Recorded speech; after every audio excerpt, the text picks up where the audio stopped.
Sobrang uban na nga ni pong mga video pero nguwan ko lang nga ni po i-upload. Medyo na busy kaya inuna muna so iba. Nice, may request kita sa orang!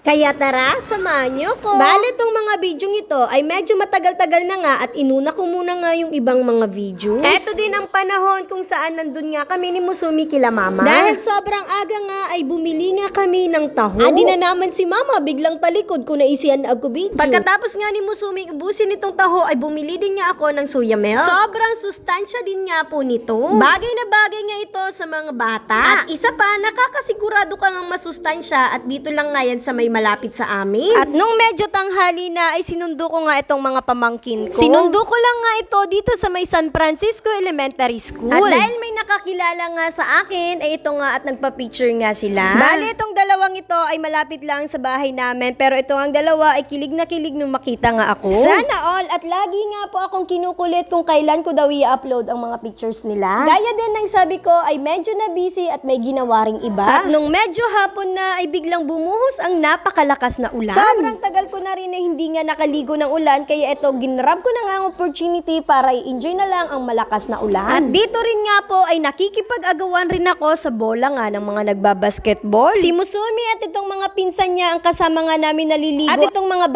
bata, na taga sa amin. Nice, may request kita sa orang!